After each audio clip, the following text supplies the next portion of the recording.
big tech is running the country because we have a constitutional republic, and in a republic, the way that you govern yourself is through speech. You persuade one another, you campaign, you lobby, you garner votes, you win elections, and you pass laws. That's how it's supposed to work. So in a republic in particular, whoever controls the public square controls politics. And right now, it's about three big companies that control the public square: Facebook, Google, Twitter, I guess, X, to some degree. It's a bit smaller. A few other players in there, but it's pretty much it. Google and Facebook are the two really big players. And we at the Daily Wire have many times seen Facebook and Google especially through YouTube, trying to limit our reach, to suppress us, threaten to take our channels off the air. And, sometimes it's a little more damaging than other times. We're still broadcasting for now, but it's been clear they've been going after us. And it's very hard to prove that they've been going after us. But, if you're in the business and if you look at the analytics, you can see it. You know what's going on. Well, now we have a little bit more hard evidence, thanks to the House Judiciary Committee. Major new report just came out this morning from the House Judiciary Committee. There's going to be a hearing later. Ben is actually going to be testifying at the hearing, along with some big tech muckety-mucks. Can't wait to watch the fireworks. Here's just a little bit from the report that was just released this morning. The Committee on the Judiciary has jurisdiction over the, quote, protection of trade and commerce against unlawful restraints and monopolies. In exercising oversight of the adequacy and sufficiency of existing U.S. antitrust laws, the committee has been investigating apparent collusion within the World Federation of Advertisers and specifically its Global Alliance for Responsible Media initiative. I started ringing the warning bell on the Global Alliance for Responsible Media, GARM, I think something like a year ago at this point. GARM, I'm reading from the report. Through GARM, large corporations, advertising agencies, and industry associations participated in boycotts and other coordinated action to demonetize platforms, podcasts, news outlets, and other content deemed disfavored by GARM and its members. This collusion can have the effect of eliminating a variety of content and viewpoints available to consumers. They have tremendous market power. WFA members represent roughly 90% of global advertising spend, or $1 trillion annually. So these activists, these leftist operatives, have gotten together virtually all of the advertisers in a political organization, and they've started deciding which media outlets they're going to try to kill by restricting advertising dollars, which is the lifeblood of media. So where does Daily Wire come into this?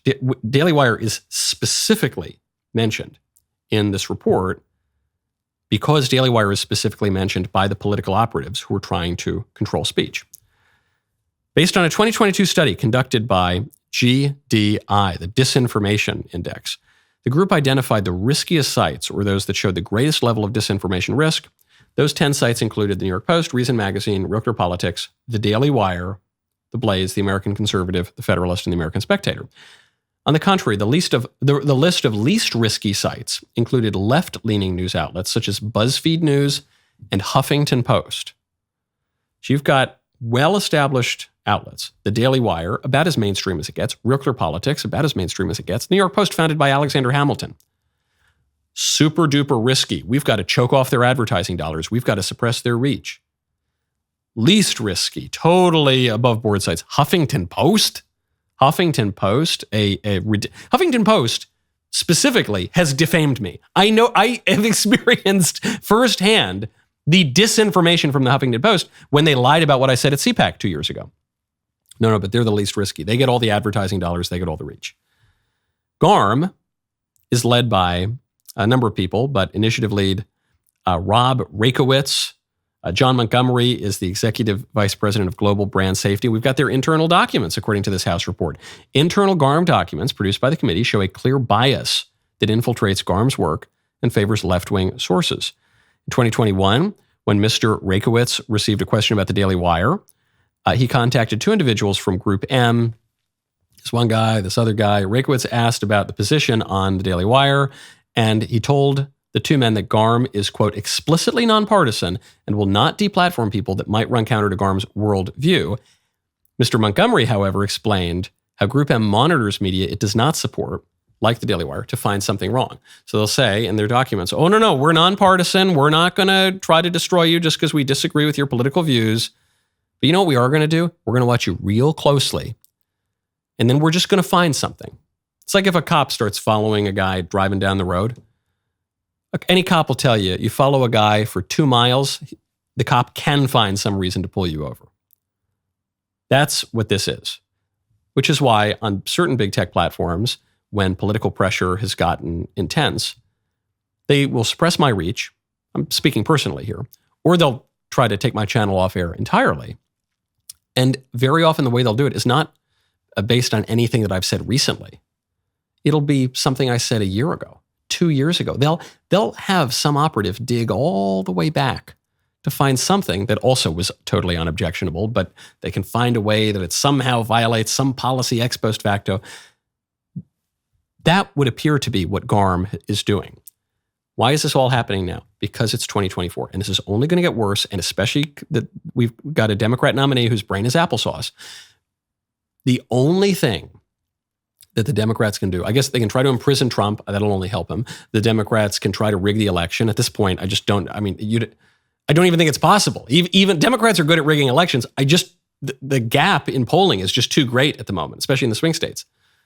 So I guess the last thing they can try to do, other than banish Trump to St. Helena, is to cut off all the sources of information to conservatives and to people in the middle and even people on the center left. It worked with the Hunter Biden laptop story. After the big tech colluded to shut down the Hunter Biden laptop story, all of a sudden, Joe Biden, I guess, wins the election. And then there's a poll conducted afterwards, which shows that 12% of Biden voters said, had they known about the Hunter Biden laptop story and seen all the crimes that the Biden family appears to have committed, they would not have voted for Biden. So the big tech censorship worked. They want to do it again. We need political action to stop it. The survival of the Daily Wire perhaps depends on this. The survival of conservative media perhaps depends on this. But even beyond any of these businesses, the survival of a free public square of the American political order depends on this. Great work from the Judiciary Committee.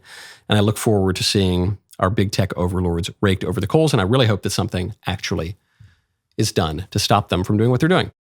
That was a great clip. Now, hold up, ring the bell, subscribe to the Michael Knowles YouTube channel. See you next time.